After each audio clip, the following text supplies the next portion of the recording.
So this is just a quick rundown, my opinion. I don't want to make it like I'm telling you, like I'm speaking. This is strictly my opinion and my preference on what to look for when you're going into a lease.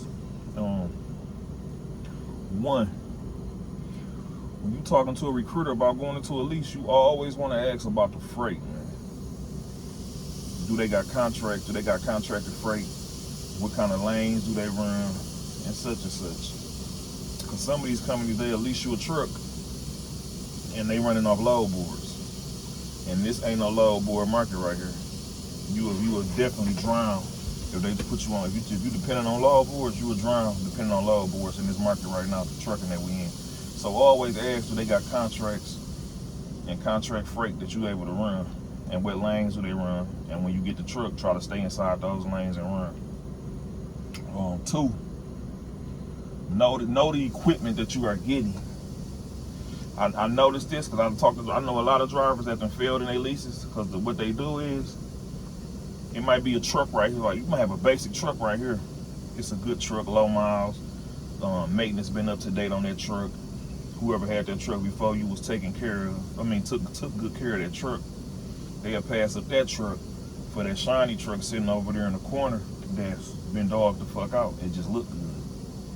The truck just looked good. It's been dogged out. So know the truck you getting, and when you get your truck, man, go over your maintenance records, man. Go over if you able, get a mechanic to go over your truck with you also before you actually pick that truck and sign on to that lease. That way, you know what I'm saying? That way you can have a good perspective of what you're getting into before you do it.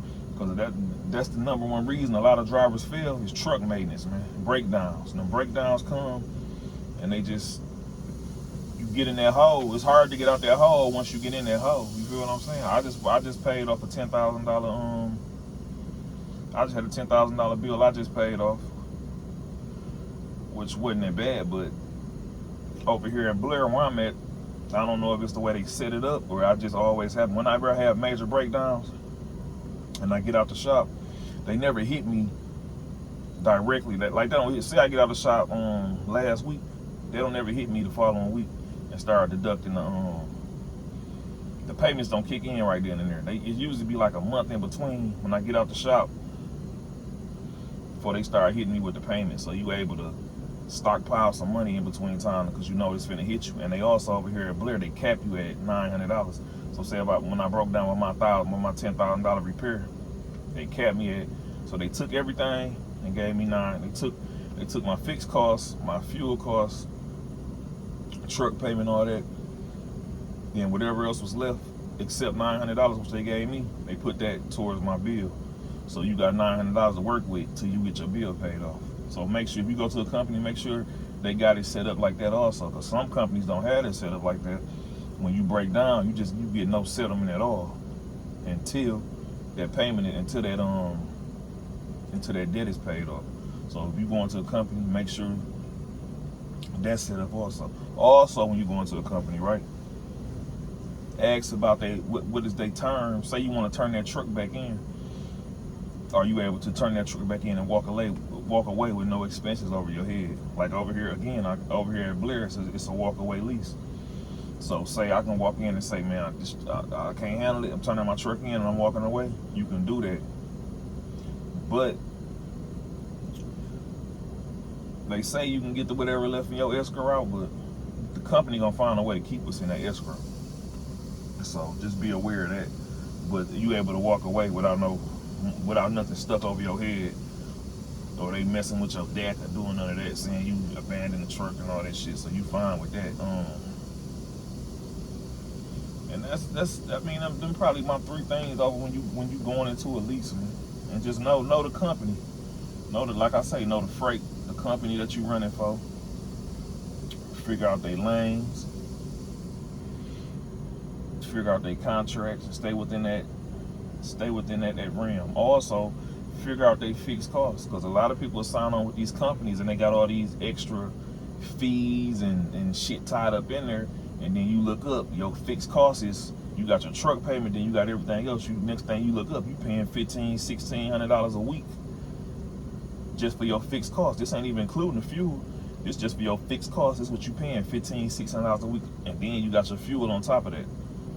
And they always keep you in the hole, man. And find out the terms on your lease. Find out if you got a balloon payment on your lease, and all that. Just know when you stepping into this lease. Just know. Just try to ask as many questions as possible, man.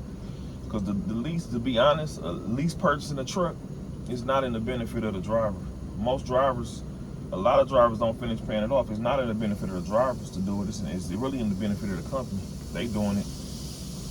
They got you paying the truck off and you still running freight for them, and they getting a percentage of the freight while you paying the truck off. So they benefiting. They really benefit more off a lease purchase until the truck paid off than you do. So just be mindful of all that stuff when you jumping into the leasing the truck. Because again, like I said, a lot of drivers I noticed they coming out of CDL school and they jumping straight into LP trucks, whether it be Prime, Stevens Transport, Swift. Shit, I even know dudes that's lease purchases at Western Express, which I totally don't understand. But they LP in that Western Express. And I seen a guy on TikTok, I think, was he LP? He was LP in that Western Express. And they had him on the truck. They had him on the truck with two, he was training, he was LP and he was a trainer. And they was throwing 2 drivers on the truck with him. And each night he was having to get hotel parking to put them up in a room while he was on the road. It's just a lot, man. But yeah, when you jump into this LP, man, just know, just lay everything on the board, ask as many questions as possible. Because once you sign that contract, it's your responsibility from there. Just know what company you get in, you going into business with, and all that, man. Just do that, man. So this is just my quick video, man, on stuff to look out for when you jumping in the LP. You know what I'm saying? I'm over here at Blair. I've been over here at Blair close to 4 years. I don't got no complaints. I know how their system work. I know my lanes over here. I know what to do. I know what not to do. And I got, you know what I'm saying? I got the system worked out. And I've been over here, and I've been over here 4 years. I've seen a lot of drivers come and go. And most of the time, it'd be maintenance. That's the biggest killer of a lease right there, is maintenance. And probably freight come in second. Either your dispatcher starving you out on the freight, or they just ain't got the freight to try to keep you afloat, because they're running off load boards. They don't got the contract to keep you afloat. So that's just some of the stuff, man, that I want y'all to pay attention to, man, when y'all jumping out into these leases, man. And I pray everybody that jump into a lease be successful in this trucking shit, get the job done, make them some money, advance their family's life, all that, man. But yeah, I just made this quick video, man. I'm on an A2 split up here. Finna ready to get my time back and pull off, man. Y'all be safe on the road. It's Friday. Hopefully everybody get home safe. And that's all we can worry about, man. Y'all be safe, man.